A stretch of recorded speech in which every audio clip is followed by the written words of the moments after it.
job and become a travel writer and just kind of like give up what they're doing because of the headaches that world can give them and everything. So when you run into folks like that and that's what you're doing, what advice do you give them? Do you just tell them go for it, or do you like what steps do you think folks should do if they're ready to like live the kind of life that you're living? Well, they have to be either desperate or crazy to live the kind of life that I'm living. Like, because this life is not meant for anyone who likes comfort or ease. But for me, like I was doing political communications. I had my own business. I lived in Raleigh. I had clients in Raleigh, North Carolina. And I gave everybody a choice whether they wanted to sign on with me when I moved to Mexico, or we could end their contract before I left. And everyone said, oh, yes, we're going to stay with you. We're going to stay with you. So about 6 months to a year after I moved, all of my clients dropped me. And I had to figure out a way to make money or come back to the United States. And I did not want to come back to the United States. Unfortunately, my mother, who was the last of my immediate family, died about 2 weeks before I moved to Mexico. It breaks my heart, and it still breaks my heart today. But she had a little bit of money left in the bank, and I didn't touch it. And so when I found myself without any clients, I decided that would be a good time to go get that money since it was mine. And along the way, this sounds so bizarre when I say it out loud. So I was on Facebook one day, and a friend of mine had posted something about Eminem, like coming after Trump in this cipher, and I commented on his post. And it just so happened that my friend was the breaking news editor for CNN.com, and he messaged me privately and said, that would make an awesome opinion piece for CNN. And within an hour, I had a contract, and I was writing my first piece for CNN. And that led to other clients. Once I got that one big thing, and I started writing for about food and travel for other smaller outlets, people now kind of find me. I don't have to market too much. So the advice that I would give people is to make sure you have a solid plan and realize that that plan will be completely demolished once you move. Nothing will be the way you think it'll go, but that's okay. You didn't fail. You just have to decide whether you're in it to win it, or if you've had the experience that you want to have and you want to go back to the States. Each person's journey is different. You can do as much research as you want to. You can have everything plotted out, but it won't go the way that you think it will. And so you have to rely on your resilience and your faith. One of the biggest things that I'm proud of living here is that I built my faith, and I don't want to push my faith on other people, but a lot of days I'm just like, this was nothing but God, because I don't know how I survived in this country without God. So you do, whether you believe in God or not, you do need to have some bit of faith and some bit of resilience. It's nice if you have some money, but moving abroad is a lot more expensive than you think it'll be, and you have to be willing to do things that you wouldn't want to normally do. So, for example, I've been writing for a travel app. It's not great money, but it's money. So, it's money that I have, and it affords my lifestyle here. So I hope that I answered your question. You did. And, Jack, if you're still on the line, I hope you are, it seems like that she's living the life that you're talking about with digital transformation. Am I correct? You're absolutely right. And it's so awesome when we can see these things converging, like the A-Team. I love it when a plan comes together, when we can see that doing the right thing and, being authentic to ourselves, can really come into convergence, and the technology to support that. Yeah, this is good stuff. And I'm just wondering, Kerra, how much has the digital part played in your career? Because I'm thinking that if you're all the way in Mexico, but you still had some clients at some point in Raleigh, but they have now not with you. But if you're picking up other clients, I imagine that some of these travel apps and other things are not based in Mexico. So how important is the whole digital wave to you and your business? It seems to me that it would be very important. It's everything to me. And, Mexico, for all of its beauty, is still a developing country in some aspects. And I live in the part of the country that was not actually a state until like 40 years ago. So within my lifetime, this part where I live, it became a Mexican state.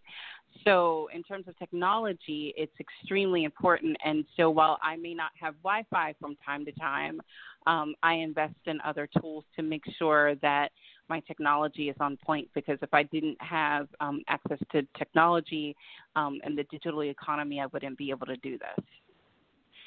And I'm wondering, this is for both of you, because one is an economist, that being you, Jack, and everything, and Kerra, you've done political consulting. It seems to me that we have definitely reached a new era, because it seems like all of our politicians are constantly communicating with each other, sometimes to our chagrin, through the social media. Because like I said, I am actually a big fan. I know everybody is not, but I'm a big fan of AOC, and I'm not a big fan of the person currently in the D.C. offices where the White House stays and the president stays. Both of those individuals are constantly communicating through Twitter and other means of communication. So it seems like even in the political world, we're in a whole other world. So I just wondered if you could both comment on, is my perception correct that this is a whole other kind of universe that we're living in, and that this is going to be the new age where, before you might have gone to the newspapers and laid out your opinions there in your platform, but now it seems that in order to reach the millennials and even some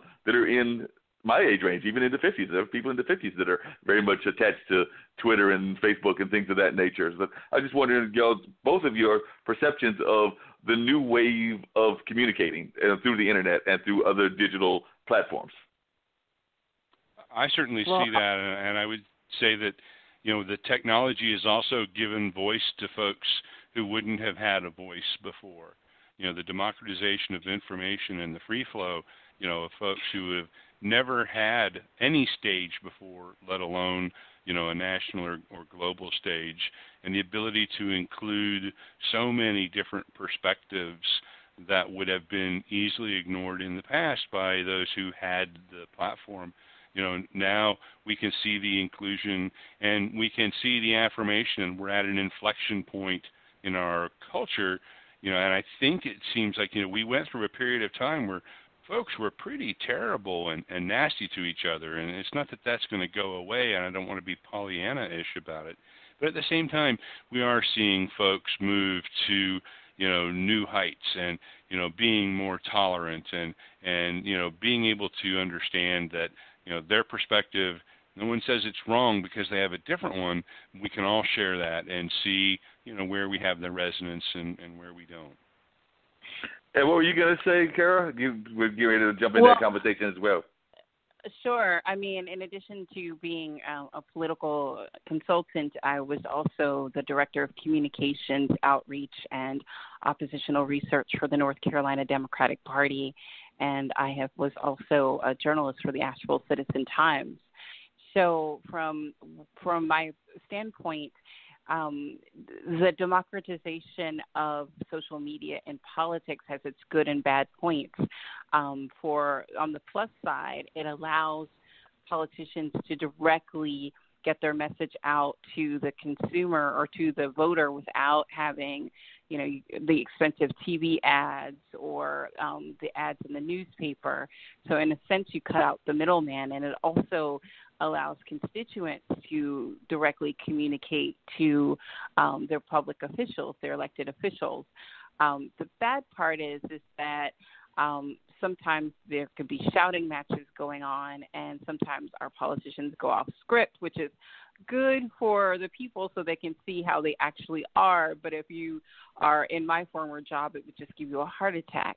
But I think that discussion is overall, it's a good thing. And I wanted to circle back to something that I didn't mention.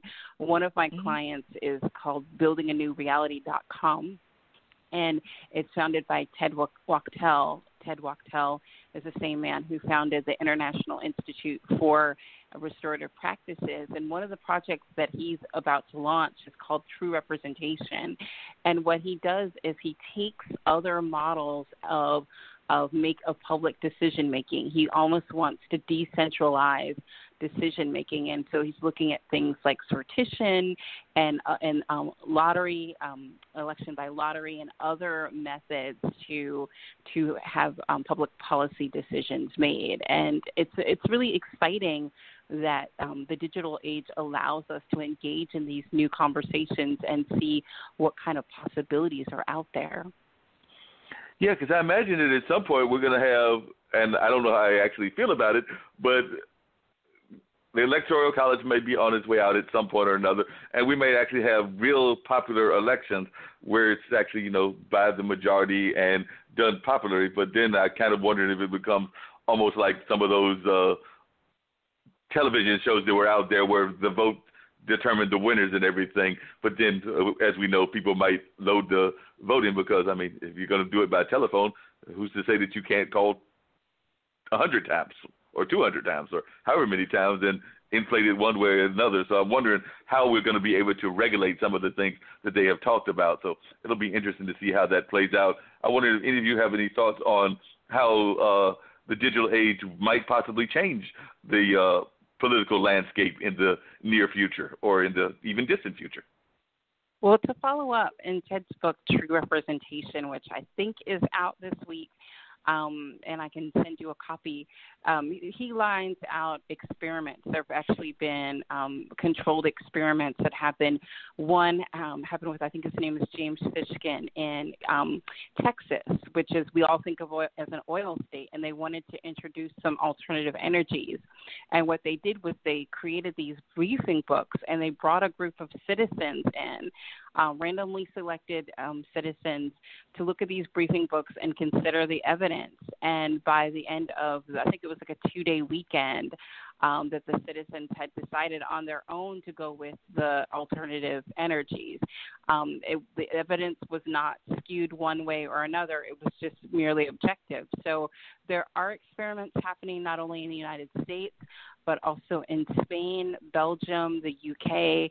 So people worldwide are looking at how does democracy look different in the 21st century and beyond. And I'm sure that digital technologies and digital advances will play a huge role in that.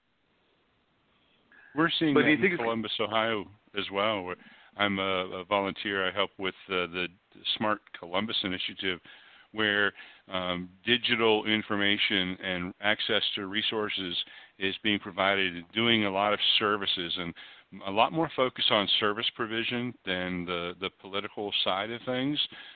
For example, there's a transportation program for expectant mothers for neonatal care, and being able to match up the right kind of transportation and provide information on services, including geolocation, to get to critical services as well as wellness services. So we're going to see more and more services provided, that are just not possible through something other than a government platform, and in a way that is very respectful of the constituencies. In fact, my particular role is on the policy side around privacy.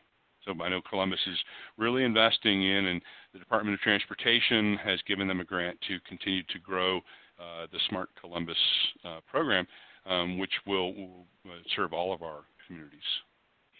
Now, Kerra, I was reading one of your past columns. It was actually one from a month and a half ago, and it's something that I can definitely relate to, because I think that even individually we have a habit of how can I put it, apologizing but not really apologizing.